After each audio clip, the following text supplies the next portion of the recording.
Breaking മറ്റൊരു പ്രധാനപ്പെട്ട breaking വാർത്ത പാലക്കാട് ബ്യൂറോയാണ് ഇപ്പോൾ ലിസ്റ്റ് ചെയ്തിരിക്കുന്നത്. പാലക്കാട് നിന്നും വരുന്നൊരു വാർത്ത, CPM-ന്റെ പാലക്കാട് ജില്ലാ സമ്മേളനത്തിൽ PK ശശിക്കെതിരെ രൂക്ഷ വിമർശനം എന്നാണ്. ശശിക്കെതിരെ പാർട്ടി നേരത്തെ നടപടി സ്വീകരിച്ചിരുന്നുവെങ്കിൽ ജില്ലയിൽ വിഭാഗീയതയുണ്ടാകുമായിരുന്നില്ലെന്ന് പ്രതിനിധികൾ പറഞ്ഞു.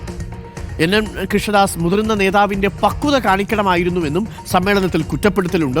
ഇക്ബാൽ അറക്കൽ ചേരുന്നു കൂടുതൽ വിവരങ്ങളുമായി. Iqbal Arakkal, good morning Iqbal. രണ്ടു പ്രധാനപ്പെട്ട കാര്യങ്ങളാണ് ജില്ലാ സമ്മേളനത്തിൽ ഇപ്പോൾ പുറത്തു വന്നിരിക്കുന്നത്. ഒന്ന്, PK ശശിക്കെതിരായ വിമർശനം. രണ്ട്, NN കൃഷ്ണദാസിനെ പോലുള്ളൊരു നേതാവ് കുറച്ചുകൂടിയൊക്കെ പക്വത പെട്ടി വിഷയത്തിലും മാധ്യമങ്ങൾ ഇറച്ചിക്കടയ്ക്ക് മുന്നിൽ വന്നു നിൽക്കുന്നു തുടങ്ങിയ പരാമർശത്തിലുമൊക്കെ കാണിക്കണമായിരുന്നുവെന്നാണ് ഉയരുന്നത്. എന്തൊക്കെയാണ് പാലക്കാട് ജില്ലാ സമ്മേളനത്തിലെ പ്രധാനപ്പെട്ട നമുക്ക് ചോർന്നു കിട്ടിയിരിക്കുന്ന വാർത്തകൾ Iqbal? Good morning. Arunkumar, good morning. ഇന്നലെയാണ് പാലക്കാട് CPM-ന്റെ ജില്ലാ സമ്മേളനം ആരംഭിച്ചത്. സംഘടനാ റിപ്പോർട്ടും പ്രവർത്തന റിപ്പോർട്ടും ഇന്നലെ സമ്മേളനത്തിൽ വെക്കുകയും ചെയ്തിരുന്നു. ഈ പ്രവർത്തന റിപ്പോർട്ടിൽ സംസ്ഥാന കമ്മിറ്റി അംഗമായ NN കൃഷ്ണദാസിനെതിരെ രൂക്ഷ വിമർശനമുണ്ടായിരുന്നു. ഇതിനുശേഷം നടന്ന പൊതു ചർച്ചയിലാണ് ഇപ്പോൾ PK ശശിക്കെതിരെ ഉൾപ്പെടെ വലിയ രീതിയിലുള്ള വിമർശനങ്ങൾ ഉയർന്നിട്ടുള്ളത്. പാലക്കാട് ജില്ലയിൽ വിഭാഗീയത ഉണ്ടാവാൻ കാരണം തന്നെ PK ശശിയാണ്. അല്ലെങ്കിൽ അത്തരത്തിലുള്ള നീക്കങ്ങൾ PK ശശിയുടെ ഭാഗത്ത് ഉണ്ടായതുകൊണ്ടാണ് വിഭാഗീയത പാലക്കാട് ജില്ലയിൽ രൂക്ഷമായത്.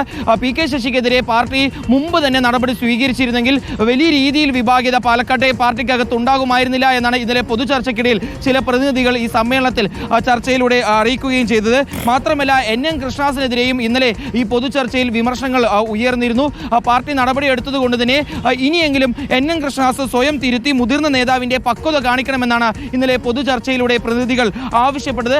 അതിനോടൊപ്പം തന്നെ ഇന്നലെ പൊതുചർച്ചയിൽ ഉയർന്ന ഏറ്റവും പ്രധാനപ്പെട്ട മറ്റൊരു വിഷയം എന്ന് പറയുന്നത് നെല്ല് സംഭരണവുമായി ബന്ധപ്പെട്ടായിരുന്നു.